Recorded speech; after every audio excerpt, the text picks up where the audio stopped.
Whoa, alert, I'm sounding the alarm. US passports are no longer being respected, and the US passport is losing its power for the first time in a 20-year history. It has fallen to the 10th place. And in this video, I'm going to tell you the countries that are replacing the US passport and what this means for you as an expat traveler abroad.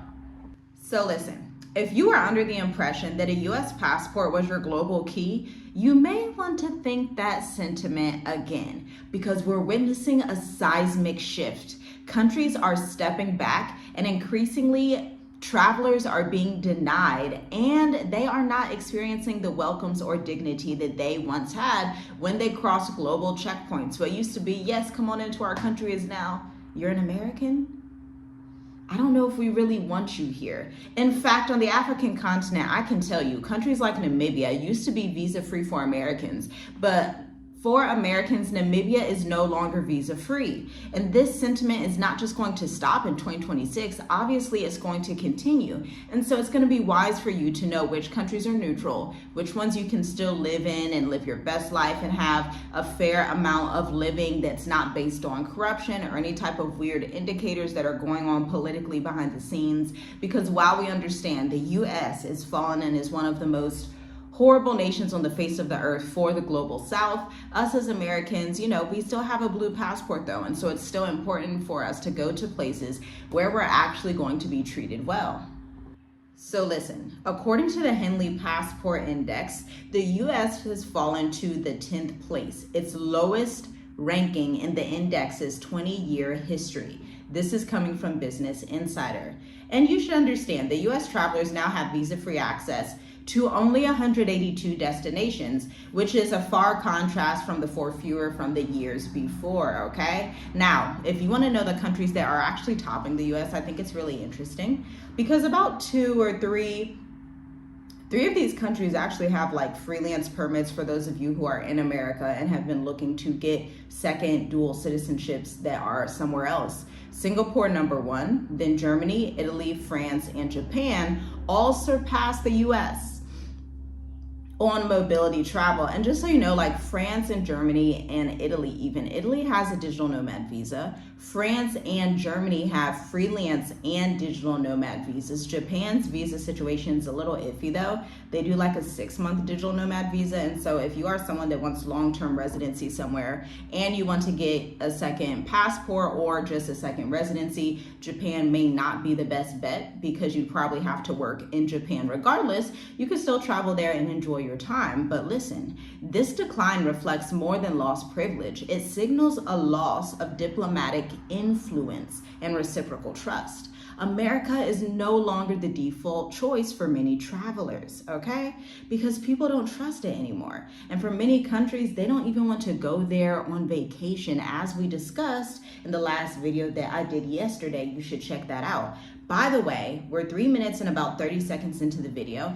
I'm feeling like you should hit the like button. Like, it's free. It doesn't exert too much energy, I don't think. And it should just take like 5 seconds, like 5, 4, 3, 2, 1. Hit the like button. Go ahead, subscribe, share this video as well because we need to talk about this. The next portion of this video is going to discuss the biometric borders, and the new normal countries are doubling down on digital IDs and digital currencies. Welcome to 2025 and the 2020-30 era where biometric borders are the new normal, okay? So countries are doubling down on digital ID systems like fingerprinting, facial recognition, digital biometric scanning, and especially for US travelers from countries like France, the UK, the United Arab Emirates, mainly people go there to go to Dubai, Kenya, Ghana, and Thailand. And just so you know, in the coming month or so, the EU, the European Union, which is comprised of 27 European countries, including Spain, France, Germany, Italy, all those folks over there, they are on October 12th, 2025, launching their biometric entry-exit system, EES, meaning visa-exempt travelers, including U.S. passport holders, will face mandatory fingerprint and facial scans instead of just their passport. Your passport is no longer enough. We are entering an interesting era that just, quite frankly, I can't sugarcoat this. It mimics the beast system that's talked about in Revelations 13. I'm just going to be honest. I'm going to just say it there. I got it out. That's what it's looking like, right? And as EU digital control increases, U.S. data sharing policies are not universally trusted. Privacy regulations and surveillance fears are fueling pushback and protocols in airports across the entire world. But why are American travelers facing disproportionate travel barriers? Well, the decline in the U.S. passport power is something that you just can't go into colorblind. Visa rejections are on the rise for U.S. passport holders applying to Ghana, the United Arab Emirates, South Africa, and even Thailand for vague reasons like unverified income or regional tensions. This is a report coming straight from the Washington Post and Travel Noir. This is actually happening in real time. This is why I always tell you on this channel when you're watching, you want to come to a country like Mauritius, Africa, Seychelles, Africa.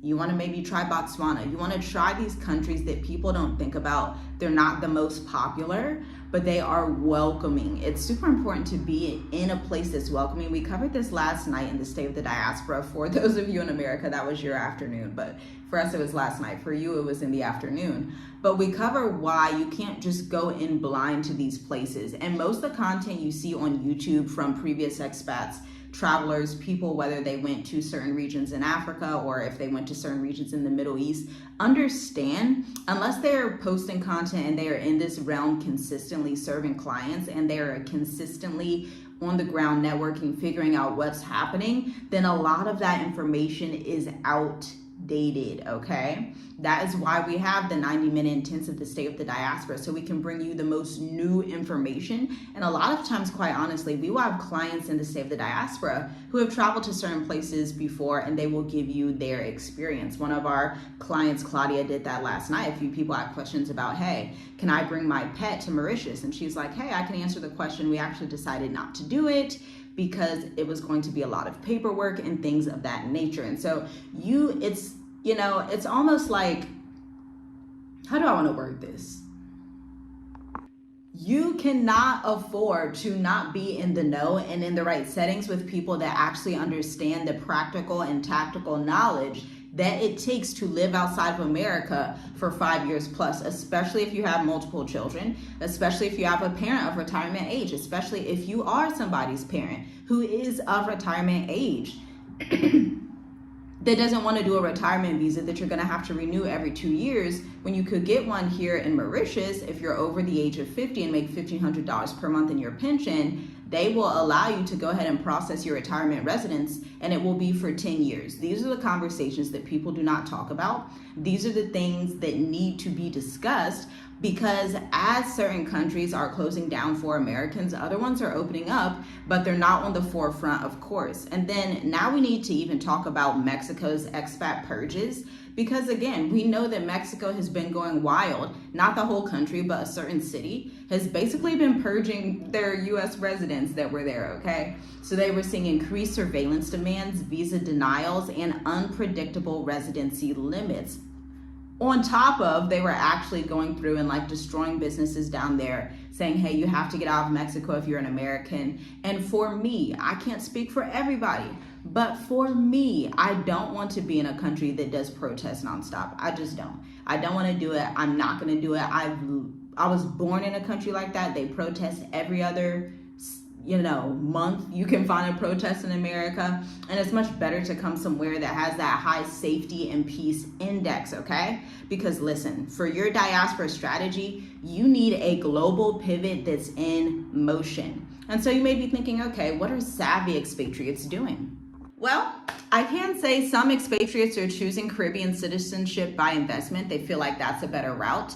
They feel like some countries in the Caribbean are a little bit more free. Nations like Antigua and Barbuda, Dominica, Grenada, St. Kitts and Nevis, and St. Lucia now grant citizenship for only $200,000, a real estate investment, okay? These passports offer visa-free access to 140 to 150 countries, right? So that's actually not too bad.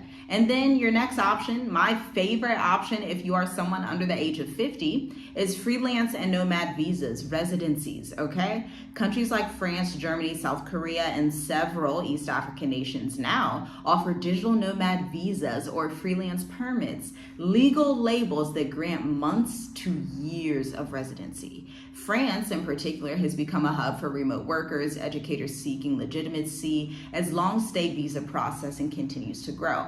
Now, y'all know I'm not one to necessarily live in Europe, but if that's your thing, that's your thing, because I have been seeing increasing amounts of Black women and just Americans in general that are wanting to live in France, in the south of France, and they're like, hey, they have this new freelance permit that I wanted to do. I'm like, hey, more power to you. At least, you're closer to Africa now if you ever wanted to come down to the motherland, because y'all know I am a diehard for the motherland, but I didn't have to tell y'all that. Moving on. Now, in East Africa, your long stay residencies, and in the eastern side of the world, you're going to be looking at Mauritius. You're also going to be looking at the UAE, Dubai. They have a digital nomad and self-employed entrepreneur visa residence. Bangkok, Thailand. And then some people also go to Latin American tech hubs that offer multi-year residency through startup visas. These pathways can create structural mobility, the type of mobility that you need in these times. Because listen, conditions in U.S. policy shifts cannot easily dismantle, and U.S. policy is changing quickly. The more that President Trump changes things, the more some of his EU counterparts, or even African counterparts, or even Latin American counterparts like in Mexico, the more these people are like, I don't think we really want you guys here all like that anyway. Your president is acting a little wild. How about you guys stay on that side of the world over there? And look, you and I both know that this is urgent. This is nearly an expat crisis because we value sovereignty over dependency. You and me right there, right? If your only legal identity is tied to a declining superpower with digital surveillance overreach, then your future moves are hostage to shifting policies. Let's let that sink in. Your future movements and your future life is hostage to shifting American policies when you only look at America and you do not diversify. So here's what you're risking: border closings without notice, visas being denied due to political shifts, data sharing, which is basically a new pandemic, the data sharing pandemic. Can we just coin that term right now? And distrust that flags your ancestry or your activism. And there's no fallback for you if U.S. internal chaos restricts passport issuance or travel, okay? So if you have a U.S. passport, you're a U.S. citizen, you're an African American, you are, or you're an American that's been there for quite some time, and you only have a U.S. passport, you don't have residency somewhere else, you don't have a network somewhere else, you are not diversified well enough, right? Even when we invest in stocks, crypto, when we save and invest, we really do more investing than saving, to be quite honest with you. But we like a diversified portfolio. We'll hold like 5 different cryptos, 7 different stocks, and then hold a few precious metals as well. And I like to think of everything in life like that. I think of my business like that. I like to be diversified, but I also think of my travel portfolio and my family's travel portfolio because I'm thinking to the 10th generation. When I'm traveling, when I'm looking at digital nomad visas, when I'm deciding not to stay put in just one area forever, I'm thinking, okay, I want my 5 children to have options, to have a network in Tanzania, to have a network in Mauritius, to have a network in South Africa, to have a network in Thailand, to have a network in Philippines if they so choose. I want them to have global options because the way that the world is going, you are going to need to think way outside the box. You're going to have to increase your faith. You're going to have to start thinking, okay, Most High, where are you leading me to go? What can I do with what you've given me so that I am shown as the good, wise steward of what you've given me? Because remember, there's a verse in the book of Matthew that says, those who have been given little, but they did nothing with it, even the little that they had will be taken away. Those who have been given much, but they did much with it, meaning The Most High put talents, giftings, whatever he wanted to put in them. Maybe it was patience, maybe it was kindness, maybe it was discernment, maybe it was understanding. And then they got back even more in all areas of their life. Their life is just fruitful in all areas, right? Deuteronomy 28, 1 through 14. Blessed are you in the field, blessed are you in the livestock, blessed are you in your womb, blessed are you in your storehouse. Everything that your hand touches shall prosper. You shall lend to many nations and you shall not borrow. You shall be ahead only and not beneath. You shall be the head and not the tail. If we really want these things to activate, then we have to think outside the box. We have to come into covenant with the Most High. We have to decide that we are just choosing life this day and that's it. And for our family and for many of you that follow the movements of Abraham in the Bible, you know that obedience is exiting America and exiting for good and not going back, not being there, not kind of being lukewarm. And then I'm kind of in America. I kind of love America, kind of don't love it, kind of like it one day. You know, that just shows that you can't be trusted with where the Most High is trying to take the remnant of his people. And that includes Gentile nations. I want to say that. Because at the end of the day, you are as the chosen to be the salt and the light of the earth. But if you are hidden, how can you be the light of the earth? If you do not want to speak to other nations that are not like you, you will not be the salt and light of the earth, right? And so these are things that we have to think about. This is what we think about from a spiritual sense, and it manifests in the practical via what you see today on this channel, and then other things as well, because everything that you see here is not all inclusive of everything that we do. Okay, and so I want you to have a fallback strategy. I don't want you to be stuck in the West. I definitely don't want that. And at this rate, I don't even care if you're like, hey, I just need a soft landing and I feel like I want to go to the Middle East first. I feel like I want to go somewhere else first before I try and go to Africa. I feel like I want to be in Asia. You do you. I just want you to leave the West behind, and I want you to do it quickly, okay? We've been talking to clients and they share the same sentiment. They're like, I feel like I have about till November, December, and then I'm out. I feel like I don't want to see America 2026. Like they don't want to bring in the new year in America in 2026 still being on that country or in that country. And again, maybe I'll do this in the next video. I've done this previously and showed you guys how many Americans are leaving America, not just Black Americans, white Americans. Every American is leaving America in huge numbers. They are not returning, okay? They are looking at their ancestries and saying, oh shoot, I'm Italian, it's time to go. Oh shoot, I'm Spanish, okay, I'm heading that way. Or for African Americans, hey, I know that I'm from some country in Africa. Me specifically, my family's from Sierra Leone and Kenya. But I live in Mauritius because I love Mauritius. And so here I am in Mauritius, Africa. People are waking up and they're not just choosing one place either. The vast majority of people know, hey, I have nieces, nephews, family. This is my time to be that data collection person that says, hey, y'all, I spent some time in Tanzania. I spent some time in Mauritius. I spent some time in Kenya. I spent some time in Zambia. Here are your options, family. Y'all can decide what y'all want to do with that information that I was able to get for you. These are sovereign moves. These are the only moves we should be making in this time. And with that, I'll leave you. You can join the State of the Diaspora by checking out the link in the description. I want to say the August 17th one is fully booked out. We had 2 new clients yesterday as we were preparing for the actual live session. And so you're going to have to check it out.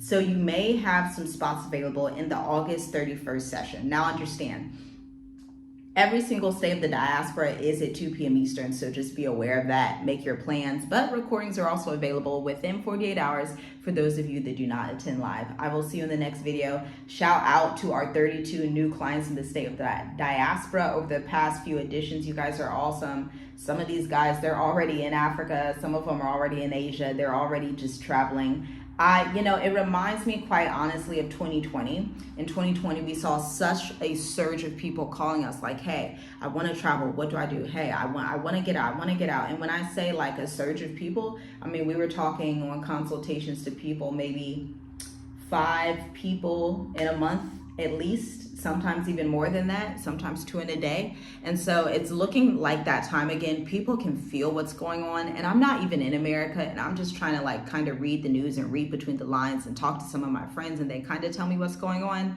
But it's feeling like 2025, especially Q3 of 2025, people are like, okay, this is the last year I want to be in this country. It's time for me to go. I will see you later.